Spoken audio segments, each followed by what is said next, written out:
Here's how you can start making money on Instagram and never lose a band for band battle ever again. And make sure to stick around to the end because the last method could change everything for you. So first, you actually need to have a platform, preferably a personal or semi-personal brand, but theme pages can also be monetized. If you want to learn how to grow a platform, we have 2 videos posted that we link below that you should check out after watching this. So you ideally want to be in a position where you are teaching your audience something, because it's way easier to monetize through education than anything else, and you're able to position yourself as an authority.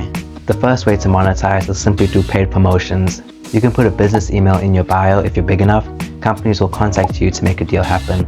You can also find business contacts, emails, and try to get a deal done that way. Or you can just DM them on Instagram if the company is small enough. We've done this many times before, and it's a good way to make some money, but it is very inconsistent, and you'll have less control over what exactly you are promoting. A variation of this is gifting, where companies will send out the physical products instead of paying you money. An example of this is something we've actually received, which is these Move insoles, and all we had to do is throw up an Instagram story to shout out Move, and a big partner is Damian Lillard, so we're basically boys like that.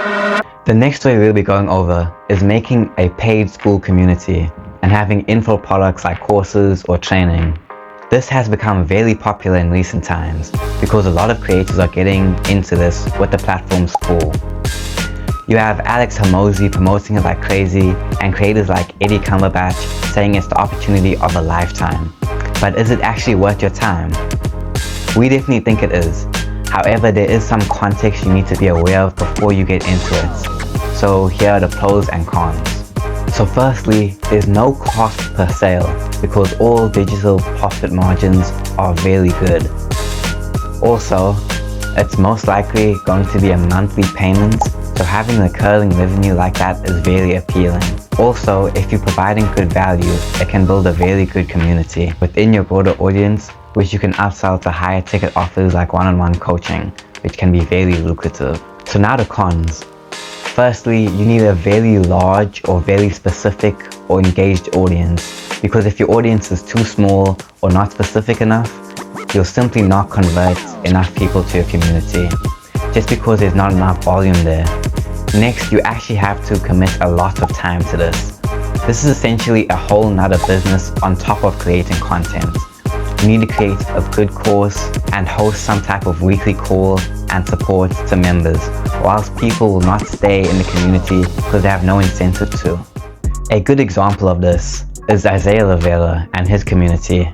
I'm not a member, but from what I can see, he actually provides good value because he's an expert in what he's teaching, because he can actually jump ridiculously high, so he can teach people how to also jump high as well. The next method is moving your audience to a more monetizable platform like YouTube. So creators will often build up their audience with short form content on Instagram or TikTok, and then after their audience is big enough, they will start moving their audience to a platform like YouTube and start making longer form videos. The advantage of this is YouTube has AdSense, so it's a lot easier to monetize over here, and companies are also more willing to do brand deals because it's a more established platform. But the issue with this is longer form videos are a lot harder to make, they're more time consuming. So this transition can be difficult.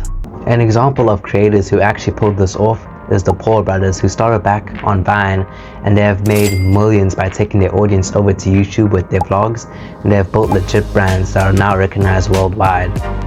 And another more recent example of creators that did this super well is the Calogras sisters. They did well to build a following on TikTok and Instagram, and they used this following to directly promote their YouTube channel. And in 3 months they went from 0 to 1 million subscribers, and they are pulling amazing views. And their estimated revenue according to ViewStats is $15,000 to $50,000. Another person doing this at a massive scale is Iman Gadzhi.